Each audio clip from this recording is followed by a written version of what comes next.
تو میں پادری کے پاس گیا, بچپن کی بات ہے نا, مجھے تھا یہ اس قسم کے شوق الٹے سیدھے. تو میں چرچ میں چلا گیا, اس وقت مشہور بھی نہیں تھا. تو میں نے وہ پادری صاحب سے نا گپ شپ شروع کر دی. میں نے اس پادری سے پوچھا عیسائیت کے بارے میں نا, کہ عیسیٰ علیہ السلام, وہ اس نے مجھے پوری تقریر سنائی کہ عیسیٰ علیہ السلام اصل میں ہر پیغمبر سے معاذ اللہ گناہ ہوا ہے, تو اس گناہ کے نتیجے میں پیدا ہوئے ہیں. میاں بیوی میں ملاپ ہوتا ہے, یہ گناہ ہے, تو گناہ کے نتیجے میں انسان پیدا ہوتے ہیں. تو اللہ نے کہا کہ عیسیٰ ابن مریم ایسا انسان پیدا کروں جو میاں بیوی کے ملاپ کے نتیجے میں نہ ہو. تو اللہ نے اپنی روح کو کلمہ کن, وہ جو باتیں کرتے ہیں جو آج تک ان کی سمجھ میں بھی میرا خیال ہے, میں تو 1 گھنٹہ سر پڑھولتا رہا, مجھے سمجھ میں آیا نہیں کہ کیا کہہ رہے ہیں. کلمہ کن جو تھا وہ اللہ کا کلمہ کن جو تھا نا, وہ انسانی شکل میں آیا. ٹھیک ہے, ان کا نظریہ ہے, وہ جانے.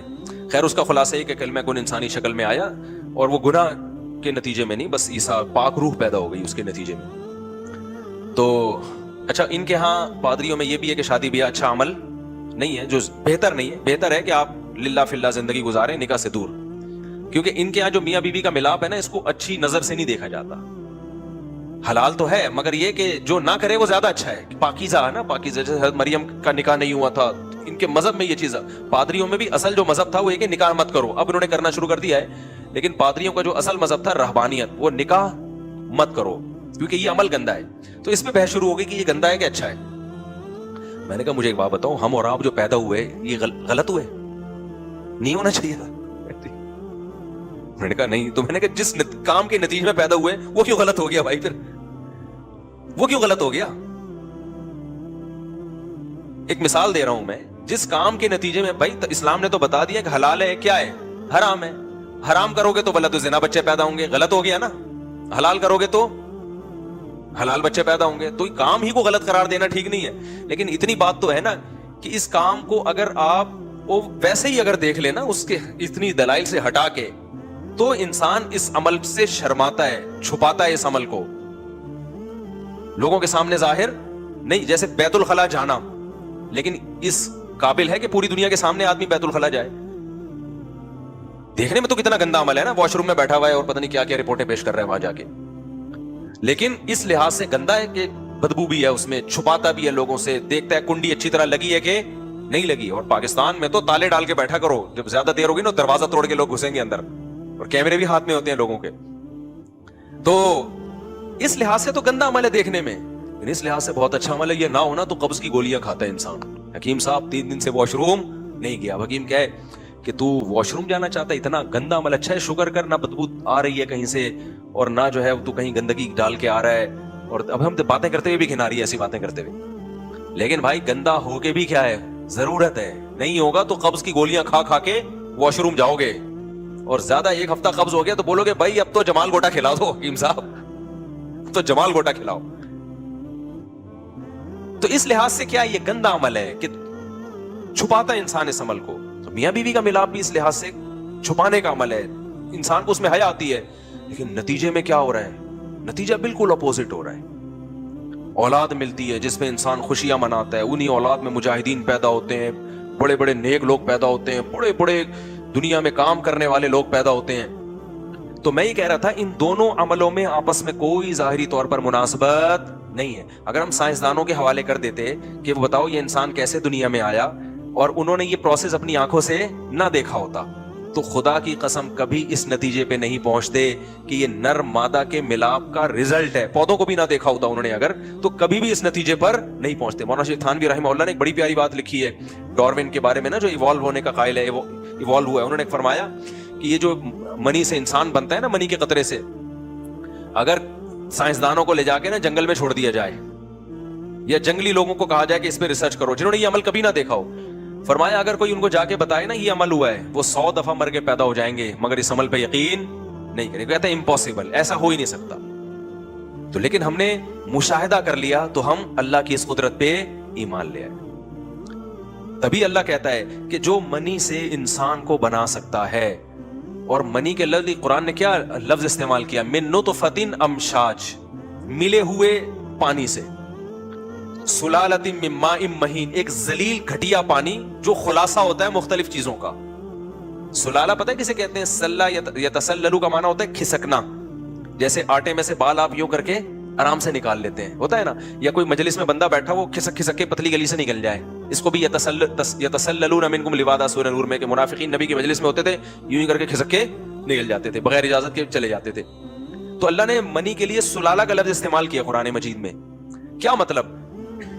اب اتنے بڑے مجمع سے نکلنا مشکل کام ہے نا، لیکن ایک بندہ تھوڑا سا کھسکتا ہے، تھوڑا سا یوں ہوا، تھوڑا سا یوں ہوا، تو پتہ ہی نہ چلے، اور ایسے سلولی یوں کر کے تھوڑی دیر میں مارکیٹ سے شارٹ. ہمیں پتہ بھی نہیں چلتا، یہ بغیر بتائے کلاس سے طالب علم چلا گیا، استاذ کو پتہ ہی نہیں چلتا، تو غصہ کیسے آئے گا؟ تو منافقین یہی کام کرتے تھے. اسی کے لیے اللہ نے سلالہ کا لفظ استعمال کیا منی کے لیے بھی، کہ مختلف خوراکیں ہیں جو باپ اور ماں کھاتے ہیں، کتنی جلدی اللہ تعالیٰ اس سے منی کی چیزوں کو کھسکا کے نکال دیتا ہے. ٹھیک ہے نا، سلیکٹڈ چیزیں ہوتی ہیں جس سے منی بنتی ہے اور آگے اس سے انسان بننا ہے. گوشت، انڈے، روٹی، شہد. میرے منہ پہ تو اچھی چیزیں ہی آتی ہیں، اب کیا کروں. آج کل کی مثالیں دیتا ہوں، غلط معذرت، آپ کہیں گے پتہ نہیں کون سے زمانے کی بات. جیسے برگر، پیزا، گولا گنڈا، یہ سب چیزیں ماں باپ کھا رہے ہیں، تبھی بچے بھی گولے گنڈے جیسے پیدا ہو رہے ہیں. کیونکہ خلاصہ تو سلالہ کا مطلب خلاصہ، جو ایسے کھسکا کے اللہ نے نکالا ہو، یعنی خفیہ طریقے سے نکل رہا ہے، پتہ ہی نہیں چل رہا. ورنہ یہ کام بڑا مشکل ہے بھائی. جو انسان کے جو اسپرم ہوتے ہیں، وہ جن چیزوں کا مرکب ہے، وہ کیا ہے؟ میگنیشیم ہے، اس میں پوٹاشیم ہے میرا خیال ہے، یا اس زنک کی بہت بڑی مقدار ہوتی ہے، اور کچھ گلوکوز کی ایک خاص قسم ہوتی ہے جو کھجور اور شہد میں ہوتی ہے. وہ جو ڈاکٹر آئے تھے نا شوگر کے، انہوں نے کہا کہ گلوکوز اور شہد میں جو شوگر ہوتی ہے نا، تو اسپرم میں بھی وہی شوگر ہوتی ہے. اب دیکھنا گلوکوز مارکیٹ، وہ شہد اور کھجور مارکیٹ میں ہو جائے گا مہنگا، ہو سکتا ہے بیان کے بعد آپ سیدھا کھجور خریدنے جاؤ. خیر، تو یہ ساری چیزوں کا خلاصہ ہے جس سے اسپرم تیار ہوتے ہیں. کتنی جلدی ہو جاتے ہیں دیکھو. یعنی انسان جس چیز سے بنتا ہے وہ کیا ہے؟ ابا اماں جو کچھ بھی کھا رہے ہیں، میاں بیوی جو کچھ بھی کھا رہے ہیں، روٹی کھا رہے ہیں، پراٹھا کھا رہے ہیں، مکھن کھا رہے ہیں، تھوڑے ہی ٹائم کے اندر اللہ تعالیٰ کیا کرتے ہیں؟ ساری چیزوں سے انسان بننے کے لیے جو چیزیں استعمال ہوتی ہیں نا، وہ ساری نکال کے اسپرم کی صورت میں جمع کر دیتے ہیں. چلو بھائی، تو یہ ایسے یہ کھسکا کے نکالی ہے کہ نہیں نکالی ہے؟ ہونا تو یہ تو لاکھوں سال میں یہ پروسیس ہونا چاہیے تھا بھائی. یہ کیمیائی عمل ہو رہا ہے بڑا لمبا چوڑا، اس کے لیے تو صدیاں لگنی چاہیے.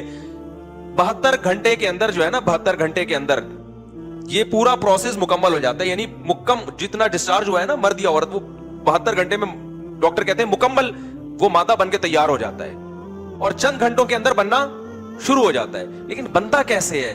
سیب، انار، انگور، جو کچھ کھا رہے ہو، کیسے یار اللہ نے ایسا سسٹم لگا دیا اندر کہ میدا جا کے پہلے ہضم کرے گا، جگر خون بنائے گا، پھر اس سے کیا کیا چیزیں، جو چیزیں بن رہی ہیں، آنکھوں کی بینائی، کانوں کی سماعت، یہ ساری چیزیں بنتے اور ادھر اسپرم بھی بن رہے ہیں. تو یہ اس کے لیے اللہ نے سلالہ کا لفظ، مختلف چیزوں کا مرکب اللہ نے نکالا.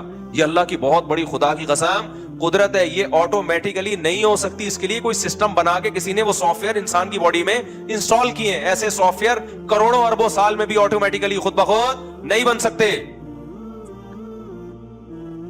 تو یہ تو خدا کے وجود کے دلائل ہیں، یہ ہم نے اپنی آنکھوں سے دیکھ لیے. اب وہی خدا جس نے منی سے انسان کو بنایا، 9 مہینے میں بنا کے باہر نکال دیا اس نے، وہی خدا کہہ رہا ہے کہ اس کائنات کو میں نے عدم سے وجود بخشا ہے، میں نے بنایا ہے. پہلا انسان ڈائریکٹ آدم بنایا میں نے، وہ بندر سے نہیں بنا، وہ ڈائریکٹ میں نے مٹی سے بنایا. تو مان لو یار جو یہ کر سکتا ہے وہ بھی کر سکتا ہے، لیکن سائنس نہیں مانے گی. سائنس کہہ رہی ہمارے مشاہدے میں نہیں ہے. تو ہم یہ کہیں گے آپ کے جب ایک چیز مشاہدے میں نہیں ہے تو آپ بولو سائنس اس بارے میں خاموش ہے، ہم کچھ کہہ نہیں سکتے اس بارے میں کیا ہوا تھا، ہمارے پاس نالج نہیں ہے. ہم نے منی سے انسان بنتا ہوا دیکھ لیا، یہ تو ہم کہہ رہے ہیں بھائی ایسے بنا ہے، کھوپڑی میں تو یہ بھی نہیں آتا لیکن بن گیا ہے بھائی. تو جب اللہ کہہ رہا ہے کہ میں نے ڈائریکٹ مٹی سے آدم کو بنا دیا، تو اس کو مانتے ہوئے موت کیوں آ رہی ہے؟ یہ کیوں فرض کر رہے ہو نہیں بھائی سائنس تو مذہب کو نہیں مانتی؟ تو پھر پھینکو لمبی بیٹھ کے. جب مذہب کو نہیں مان رہے تو تمہارے پاس کائنات کی ابتدا کی کوئی دلیل ہے ہی نہیں، کوئی دلیل نہیں ہے. بگ بینگ تھیوری ہے نا، جو دھماکے سے پوری کائنات پھٹ کے الگ ہوئی ہے. تو میں وہ کچرے کی مثال دے رہا تھا کہ سائنٹسٹ نے کہا ہے کہ دھماکہ ہوا ہوگا، ہم اس کے منکر نہیں ہیں، لیکن بھائی کیا تھا جس نے عدم سے وجود میں یہ دھماکہ کر کے اتنی خوبصورت منظم کائنات بنا دی؟ یہ کون سا دھماکہ ہے بھائی؟ اتنی منظم، اس دھماکے میں ایوالو کا بھی سافٹ ویئر انسٹال ہو گیا اور انسان اور وسیم غفار ستار وجود میں آ گئے یار. اس لیے میں بار بار کہہ رہا ہوں کہ لوگ قرآن پہ ایمان نہیں لاتے، کھوپڑی سے ہی سوچ لو بھائی. کھوپڑی کہتی ہے خدا کا انکار ممکن نہیں ہے ہمارے لیے، ناممکن ہے کہ آپ خدا کا انکار کرو. مذہب کو ایک طرف رکھو، عقل سے. عقل کیا کہتی ہے؟ تو وہ سائنسدان کا میں مثال دے رہا تھا نا، اس نے کہا کہ کسی کچرے کے ڈھیر سے نا میٹل اور یہ مختلف چیزیں نکل کے ایک بوئنگ طیارہ بن جائے. اگر کوئی کہنا یہ آٹومیٹیکلی خود بخود بنا ہے، تو اس کا جتنا بننے کا امکان ہے نا، اس سے زیادہ مشکل امکان اس کائنات کے بننے کا ہے آٹومیٹیکلی. سمجھتے ہو کہ نہیں سمجھتے؟ یعنی ایک بوئنگ طیارہ کھڑا ہوا ہے، آپ کہہ رہے ہو پتہ نہیں اس کا کوئی سائنٹسٹ تو نظر آ نہیں رہا، بنایا کس نے؟ تو اب آپ نے مختلف تھیوریز پیش کرنا شروع کی. یار ایکچولی یوں ہوا تھا، ایک دن دھماکہ ہوا تھا، یہ ہو گیا تھا، تو دھماکہ ہوا تھا، تو ہو سکتا ہے دھماکہ ہوا اور اس کے نتیجے میں بوئنگ طیارہ بن گیا ہو. تو عقل مند کیا کہے گا؟ عقل مند کہے گا بھائی ہمیں نہیں پتا یہ کیسے بنا ہے، لیکن اب اگر ہمیں نہیں پتا تو ہمیں کہہ دینا چاہیے اس بارے میں ہم کیا ہیں، کوئی رائے قائم نہیں کر سکتے. ہر چیز میں ٹانگ اڑانا ضروری نہیں ہے، ہم کوئی رائے قائم نہیں کر سکتے، پتہ نہیں کیا ہوا تھا. اگر ہمیں کسی اور دلیل سے پتہ چل جائے، مثال کے طور پر کوئی پیغمبر آئے اور ان کو اللہ نے اپنا نمائندہ بنا کے بھیجا ہو اور ان کے پاس دلائل سے ہمیں پتہ چل جائے واقعی اللہ کے نمائندے ہیں، اور وہ یہ کہیں کہ یہ بوئنگ طیارہ فلاں سائنسدان نے تیار کیا تھا 20-25 سال کی محنت میں، اس کے ساتھ بہت سارے انجینئر تھے، اور اس طیارے کے بعد واقعی دھماکہ ہوا. طیارے سے پہلے دھماکہ نہیں ہوا تھا کہ کچرے میں دھماکہ ہو کے طیارہ بن گیا. طیارہ بنتے ہی کوئی بم رکھ کے چلا گیا تھا، اس دھماکے میں وہ سارے سائنسدان مر گئے. صحیح ہے نا؟ تو اب ہمیں نہیں پتہ چل رہا وہ گئے کہاں. لیکن یہ پیغمبر اگر بتا دیں تو یہ مان لینا آسان ہے، بشرطے کہ اس پیغمبر کے سچے پیغمبر ہونے پر دلائل قائم ہو جائیں. اللہ خود نہیں بتاتا، اللہ نمائندوں کو بھیجتا ہے. تو کائنات کی ابتدا کیسے ہوئی، آدم پہلا انسان دنیا میں کیسے آیا، وہ مختلف انواع تھی جن کے نتیجے میں ایک انسان بن کے ابھر گیا، یہ تھا یا مٹی سے ڈائریکٹ انسان بنا ہے، یہ ہمارے پاس اس کی نہ سائنس اس کے بارے میں کوئی تبصرہ کر سکتی ہے اور نہ ہم عقل لڑا سکتے ہیں، نہ ہسٹری بتا سکتی ہے. ہسٹری تو لکھی بہت بعد میں گئی ہے. تو اس کے بارے میں یوں کہنا چاہیے بھائی سائنس اس بارے میں کیا ہے، خاموش. سائنس نہیں بتا سکتی کہ یہ کیسے ہوا ہے، کیونکہ یہ ایک اتفاق تو ہو ہی نہیں سکتا ایسے. اب ہم خاموش ہیں تو ہم کہیں گے سائنس نہیں بتا سکتی. بھائی جس نے بنایا ہے نا، اس نے لاکھوں پیغمبروں کو بھیجا ہے، ان پیغمبروں میں کچھ بہت ساری چیزیں سیم ہیں. سارے پیغمبر ایک ہی بات کرتے رہے کہ انسان کی ابتدا کہاں سے ہوئی ہے، آدم سے. کیونکہ آج نا بہت سارے مذہبی اسکالر بھی وہ ڈارون کو پروموٹ کرنا شروع کر دیا ان لوگوں نے، کہہ رہے ہیں اس میں کوئی حرج نہیں ہے کہ اگر قرآن یہ کہتا ہے کہ قرآن میں کہاں لکھا ہے کہ آدم کو مٹی سے، قرآن صاف کہہ رہا ہے خلقہ من تراب، اللہ نے آدم کو کس سے بنایا، مٹی سے بنایا ہے. وخلق منہا زوجہا، اور ان کی بیوی کو آدم سے بنایا ہے. یہ الگ الگ پیدا بولو نہیں ہوئے، بیوی کو آدم سے بنایا اور آدم کو کس سے بنایا، مٹی سے. کچھ لوگ کہتے ہیں مٹی سے بنایا، لیکن قرآن میں یہ تو نہیں کہ فوراً بنا دیا، ہو سکتا ہے کھربوں سال میں مٹی مختلف پروسیس سے ہوتے ہوتے آدم کی شکل اختیار کی ہو. تو اس کا جواب یہ ہے کہ قرآن عیسائیوں سے کہتا ہے کہ ان مثل عیسیٰ عند اللہ کمثل آدم. عیسائی کہتے تھے بغیر باپ کے عیسیٰ کیسے پیدا ہو گئے، یہ تو پاسبل ہی نہیں ہے. اس کا مطلب یہ عیسیٰ انسان نہیں ہے بلکہ کیا ہے، یہ تو اللہ ہے، یہ اللہ کے جسم کا معاذ اللہ حصہ ہے. وہ جو تھیوریز پہ مختلف قسم کے نظریات پیش کرتے رہتے ہیں، اس کا قرآن نے جواب دیا کہ یہ کون سی مشکل بات ہے بھائی. تم عیسائیوں تم مانتے ہو کہ آدم کو اللہ نے مٹی سے بنایا، تو ان کو بھی اللہ نے بنا دیا. اللہ کہتے ہیں آدم کو تو نہ باپ تھا نہ ماں تھا، نہ ماں تھی. تو جب وہ ڈائریکٹ خلقہ من تراب، اللہ نے ڈائریکٹ مٹی سے آدم کو بنا دیا بغیر باپ اور بغیر ماں کے. یہاں تو صرف باپ نہیں ہے، ماں تو موجود ہے نا. تو آدم کے بارے میں تو تم یہ کہتے نہیں ہو کہ وہ خدا ہے یا خدا کا کلمہ ہے، اور عیسیٰ کو کیا مان رہے ہو تم خدا مان رہے ہو. تو اس لحاظ سے تو آدم زیادہ بڑے خدا ہوئے معاذ اللہ. تو اگر مجھے بتاؤ آدم علیہ السلام اس طرح لاکھوں انسانوں یا جانوروں سے ترقی کرتے کرتے پہلا انسان نمودار ہوتا دنیا میں، تو پھر اللہ یہ مثال دیتے ہیں یا عیسائیوں کو؟ بلکہ اللہ یہ مثال دیتے کہ آدم کے بھی ماں باپ تھے. آدم کے بھی کیا تھے، ماں باپ تھے، جو پورے آدم نہیں تھے لیکن کوئی اور مخلوق جو تھوڑی تھوڑی آدم جیسی تھی، اگلی نسل میں بالکل انسان پیدا ہو گیا. اللہ یہ کہتے نا. نہیں آ رہی سمجھ میں بات. اصل میں آج بہت سارے اسکالر ایسے آ گئے ہیں جو ڈارون کا نظریہ اسلام پہ تھوپ رہے ہیں، کہتے ہیں قرآن وہی کہتا ہے جو ڈارون کہتا ہے. میرے بھائی سائنسدانوں کے چکر میں قرآن میں تحریف مت کرو. ڈارون جھوٹ بول کے گیا ہے، اور میں یہ اس لیے بار بار کہہ رہا ہوں کہ سائنس ہر چیز میں حرف آخر نہیں ہے. سائنس وہاں تک بات کرے گی جو محدود نالج ہے. جہاں نالج نہیں ہے وہاں پھر تھیوریز چلتی ہیں، نظریات چلتے ہیں، وہ صحیح بھی ہو سکتے ہیں غلط بھی ہو سکتے ہیں، فرضی چیزیں چلتی ہیں وہاں پہ. تو فرض کر لیا ہے کہ جی ہوز میں بھی ممکن ہے اس طرح ہوا ہو، لیکن یہ فرض کرنا اتنا مشکل ہے کہ سائنسدان کیا کہتا ہے ایک سائنٹسٹ کہ جیسے کچرے کے ڈھیر سے ایک طیارہ بن جانا، جہاز بن جانا ناممکن سی بات ہے بھائی، یہ امکان ہی نہیں ہے اس کا. ایسے ہی اس کائنات کے نتیجے میں یہ اتنی مینجمنٹ آ گئی ہے، طیارے سے زیادہ مشکل مینجمنٹ ہے. آپ کو پتا ہے طیارہ بنانا آسان ہے، مچھر بنانا مشکل ہے، کیونکہ جاندار چیز ہے. مچھر بھی خود بخود بن گیا، ہاتھی بھی خود بخود بن گیا، اونٹ بھی خود بخود بن گیا، اور پرندے بھی خود بخود بن گئے، مرغیاں بھی خود بخود بن گئی، انڈے بھی خود بخود دے رہی ہیں، انڈوں پہ بیٹھنے کا عمل بھی آٹومیٹیکلی سیکھ لیا، 21 دن تک گھمانا بھی خود بخود سیکھ لیا. مجھے وہ میرا ایڈیٹر ہے نا بیان سنتا ہے، کہتا ہے یہ انڈوں کی مثالیں بہت ہو گئی، میں نکال رہا ہوں بیان سے. پچھلے بیان میں انڈے کی مثال آئی تھی، اس نے بیان سے ہی نکال دی. تو اس کو نکالنے کی اجازت نہیں. مرغی جب تک انڈا دیتی رہے گی, انڈے کی مثالیں مارکیٹ میں چلتی رہیں گی, اور مرغی کا ایک ایک انڈا اور اس انڈے پہ مرغی کا بیٹھنا اور مرغی کا اس انڈے کو 12 گھنٹے سے گھمانا اور پھر چوزا نکلنا, اور چوزا نکل کے, چوزا نکلتا کیسے ہے آخری دن نا, جب چوزا تیار ہوتا ہے وہ چھلکے کا خول بہت مضبوط ہوتا ہے, چھلکا جو ہے نا مرغی کا, چوزے جو انڈے کا چھلکا ہے بڑا مضبوط ہوتا ہے, اور مرغی کے جو چوزا ہے اس کی چونچ بہت نازک ہوتی ہے. یہ ایک بڑا سوال ہے یار, یہ کمبخت اتنا مضبوط خول توڑ کے نکلتا کیسے ہے, نکلتا کیسے؟ پتا چلا یہ تحقیق سے کہ آخری دن جس دن نکلنا ہوتا ہے نا, اس کی نوک پہ ایک دھار پیدا ہوتی ہے تیز چونچ پہ, اس دھار سے وہ انڈا توڑتا ہے اور وہ دھار اس کی ختم. یار ایسی مینجمنٹ ہے یار, یہ ایوالو ہوا ہے, یہ ارتقا کہ تم خدا کے انکار کرتے ہوئے تمہیں شرم نہیں آتی. ہم سوچتے تھے نا اللہ نے جہنم کی آگ بنائی ہے, ہمیں بڑا حیرانگی ہوتی تھی. اب جب دیکھتے ہیں نا کہ یار خدا کے جو منکر لوگ ہیں وہ جرم کتنا بڑا کر رہے ہیں, تو واقعی ان کے لیے آگ ہی ٹھیک ہے. اللہ کہے گا انہی سائنسدانوں کے ساتھ اس آگ میں جلو جنہوں نے خدا کے وجود کا انکار کیا ہے, انہی کے ساتھ جلو اس آگ میں جا کے. اتفاق اتفاق.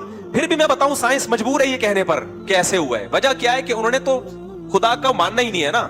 وہ کہتے ہیں سائنس تو مذہب کی دنیا مذہب سے بحث ہی نہیں کرتی, تو کوئی نہ کوئی لاجک بیان کرنی ہے, تو وہ بیان کر دیں گے جی ہوتا ہی ہے کہ وہ آخری دن میں کوئی ایسے ہو سکتا ہے کوئی کیلشیم زیادہ آ جاتا ہو چونچ میں, تو ابے ہم کب کہہ رہے ہیں کہ نہیں آتا, لیکن آخری دن میں ہی کیوں آ رہا ہے جس دن اس نے نکلنا ہے انڈے سے.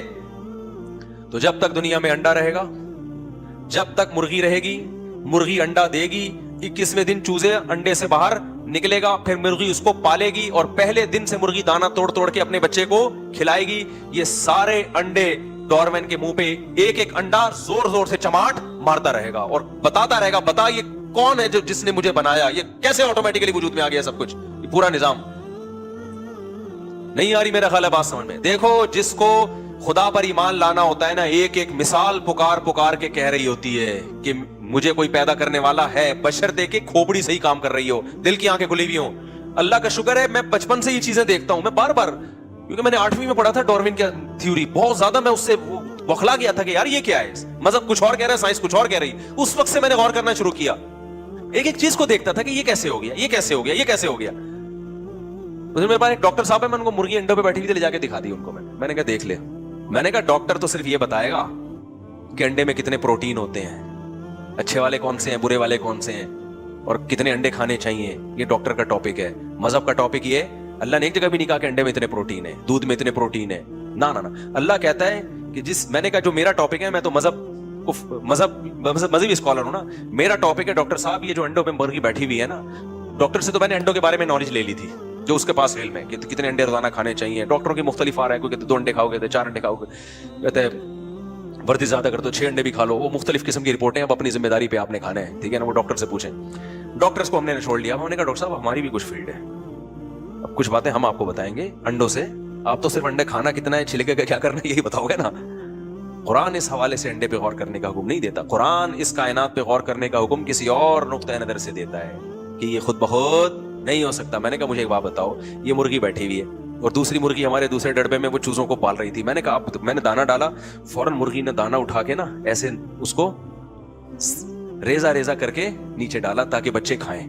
میں نے کہا تو پہلی دفعہ اس نے بچے پیدا کیے ہیں, اس کی نہ اماں نے سکھایا, باپ تو مرغا وہ لونڈا گھوم رہا ہے وہاں دیکھو آپ, اس کو تو ان چیزوں سے فرصت ہی نہیں ہے. بچے وہ تو اپنا کام پورا کر کے پتلی گلی سے نکل لیتا ہے, اس کو تو اس سے کوئی غرض ہی نہیں ہے کون پال رہا ہے, کہ اس کو تو انجوائے کر رہا ہے لائف. اس کو نہیں پتا کہ میں ہی چھری کے نیچے آؤں گا. مرغیوں کو چھوڑ دیا جاتا ہے, ذبح کون ہوتا ہے, مرغے ہوتے ہیں, اس کو تو کوئی فکر ہی نہیں ہے. اس کو نہ میں نے سکھایا نہ اس کی اماں نے سکھایا. فوراً ڈاکٹر کہتے ہیں کہ اس کی جینز میں یہ چیز شامل ہے. بھائی یہ چیز کس سے آتی ہے, اس کے ڈی این اے میں یہ چیزیں شامل ہے. ابے کس نے شامل کر دی اتنی زبردست چیزیں؟ باپ اور ماں جب تک بچے کو سکھائے نہیں, وہ کمبخت کچھ سیکھتے نہیں ہے. ڈی این اے میں ہوتی ہیں چیزیں تو نہیں کر رہے ہوتے وہ. اب تو جو چیزیں اچھی ڈی این اے میں آ رہی ہیں نا اس پہ بھی عمل نہیں ہو رہا. جو آپ کا میڈیا وہ سارا ڈی این اے کی ایسی کی تیسی کر رہا ہے. وہ سارے ڈی این اے ہو سکتا ہے دیکھنا 5-10 سال میں سب کی ڈی این اے رپورٹیں ہی چینج ہو چکی ہوں. میرے ڈی این اے سے بولا جو ڈی این اے کی روحانی رپورٹ ہے, مادی رپورٹیں تو چینج نہیں ہوتی نا, جو روحانی رپورٹیں وہ کیا ہو جائیں گی, چینج ہو جائیں گی. تو یہ ڈی این اے میں ہم کب کہہ رہے ہیں بھائی اس کی جین میں یہ چیز شامل ہے, ہم اس کا کب انکار کر رہے ہیں؟ کس نے شامل کی؟ خود بخود اتنی خوبصورت یار مینجمنٹ یار. ایک ایک کائنات کی چیز کو دیکھو بھائی, نبی صلی اللہ علیہ وسلم نے فرمایا ان سب باتوں کا جواب اسلام کے پاس ہے, اس کا جواب میڈیکل سائنس کے پاس نہیں ہے. تو یہ میڈیکل سائنس کا ٹاپک ہی نہیں ہے, یہ سائنسدانوں کا ٹاپک, یہ اسلام کا ٹاپک ہے جس کے لیے اللہ نے پیغمبروں کو بھیجا. نبی نے کیا فرمایا, انتم اعلم بامور دنیاکم منی, صحیح مسلم کی حدیث, فرمایا دنیا کے معاملات تم ہم سے زیادہ جانتے ہو. تو نبی نے اعتراف کیا بھائی دنیا میں تم ہم سے زیادہ, تمہیں پتہ ہے کس بیماری میں کیا کھانا ہے, یہ سب تم ہم سے زیادہ جانتے ہو. اس لیے آپ نے فرمایا لیکن جب دین کی بات آئے گی تو فاتقوا اللہ ما استطعتم, جب میں دین کے معاملے میں حکم دوں تو تم اس حکم کو بجا لاؤ.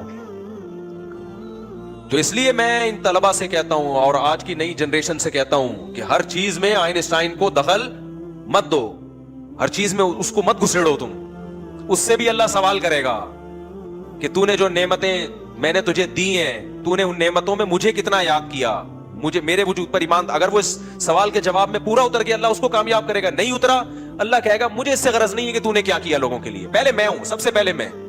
کو یاد ہے مشرف کے دور میں نعرہ لگاتا سب سے پہلے پاکستان, ہر ملک یہ نعرہ لگاتا ہے نا.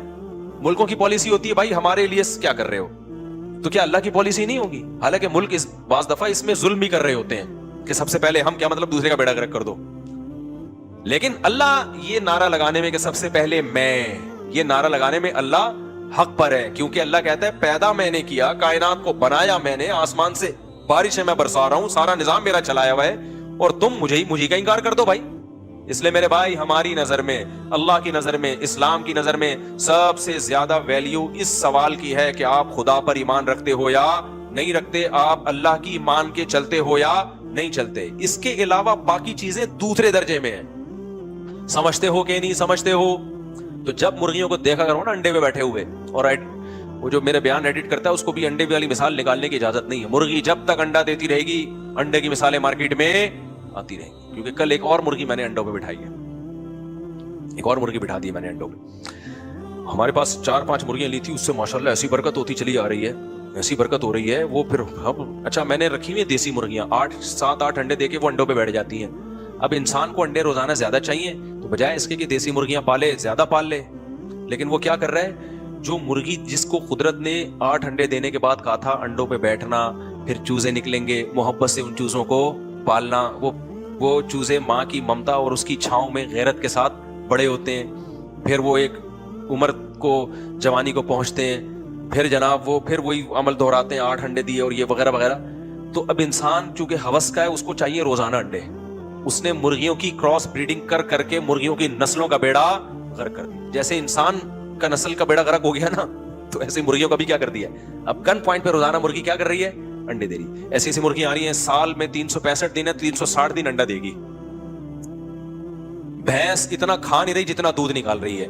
تو یقیناً یہ چیزیں فائدے کی ہیں, میں ان سے منع نہیں کر رہا, لیکن ایک بات ذہن میں رکھو, نیچر سے بغاوت کا کبھی بھی رزلٹ اچھا نہیں نکلا. ہو سکتا ہے جو مرغی سال میں 300 انڈے دے رہی ہو وہ کوالٹی میں ایسا نہ ہو جیسا وہ مرغی جو 6 مہینے میں صرف 20 انڈے دیتی ہے. ہو سکتا ہے سائنسی تحقیق کل ثابت ہو جائے کہ بھائی اس انڈے میں اور اس انڈے میں کیا ہے, بڑا فرق ہے. اس لیے جتنا ممکن ہے نا اپنے آپ کو آرگینک چیزوں پہ رکھو.